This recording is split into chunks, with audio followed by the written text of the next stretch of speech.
الحمدللہ نحمدہ ونصلی علی رسولہ الکریم رب اشرح لی صدری ویسر لی امری واحلل عقدۃ من لسانی یفقہوا قولی۔ ان آیتوں سے پہلے حج اور بیت اللہ کا ذکر تھا، تو ان سے پہلے اہل کتاب کے بارے میں ذکر فرمایا گیا تھا،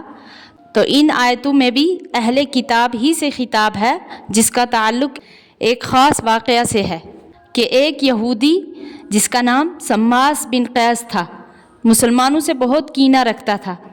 تو اس وقت ایک مجلس میں انصار کے دو قبیلے اوس اور خزرج، جو کہ پہلے مسلمان نہیں تھے اور آپسی دشمنی رکھتے تھے، جبکہ مسلمان ہونے کے بعد ان دونوں قبیلوں یعنی اوس اور خزرج نے آپس کی دشمنی ختم کر دی تھی اور بھائی چارگی اختیار کی تھی۔ تو جب اس یہودی نے ایک مجلس میں انصار کے ان دونوں قبیلوں کو ایک جگہ مجتمع اور متفق دیکھا تو حسد سے بے چین ہو گیا اور ان میں تفریق ڈالنے کی فکر میں لگا۔ آخر یہ تجویز کی کہ ایک شخص سے کہا کہ ان دونوں قبیلوں میں اسلام سے پہلے جو ایک بڑی جنگ عرصہ دراز تک رہ چکی ہے اور اس کے متعلق فریقین کے فخریہ اشعار ہیں، وہ اشعار ان کی مجلس میں پڑھ دیے جائیں۔ چنانچہ اشعار کا پڑھنا تھا، فوراً ایک آگ سی بھڑک اٹھی اور آپس میں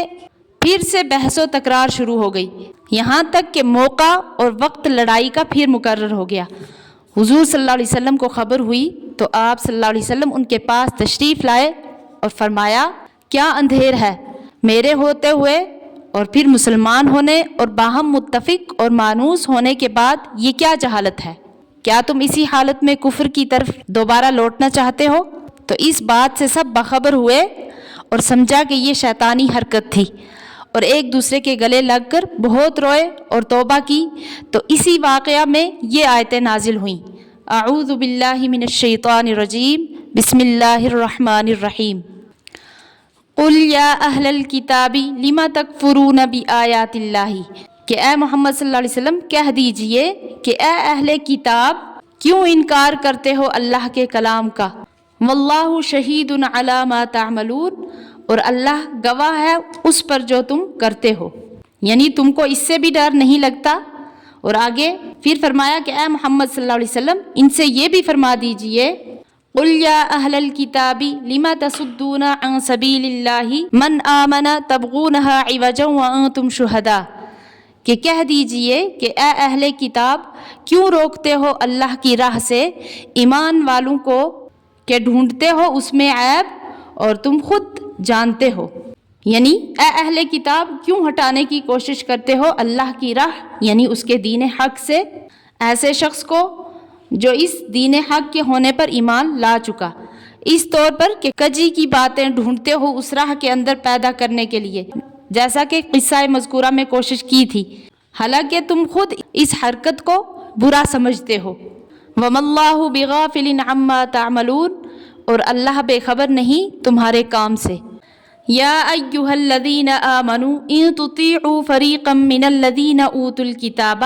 کہ اے ایمان والو اگر تم کہا مان لوگے بعض اہل کتاب کا، یردوکم بعد ایمانکم کافرین، تو وہ لوٹا دیں گے تم کو تمہارے ایمان کے بعد کفر ہی میں، یعنی آپ کو دوبارہ کافر بنا دیں گے۔ وَكَيْفَ تَكْفُرُونَ وَأَنْتُمْ تُتْلَى عَلَيْكُمْ آیَاتُ اللَّهِ وَفِيكُمْ رَسُولُهُ، اور تم کیسے کفر کرو گے حالانکہ پڑھی جاتی ہیں تم پر اللہ کی آیتیں اور تم میں تو اس کا رسول ہے۔ وَمَن يَعْتَصِم بِاللَّهِ فَقَدْ هُدِيَ إِلَى صِرَاطٍ مُسْتَقِيمٍ، اور جو کوئی مضبوط پکڑے اللہ کو تو اس کو ہدایت مل گئی سیدھے راستے کی طرف۔ اللہ کو مضبوط پکڑنے کا مطلب یہ ہے کہ یعنی ایمان پر پورا قائم رہنا ہے،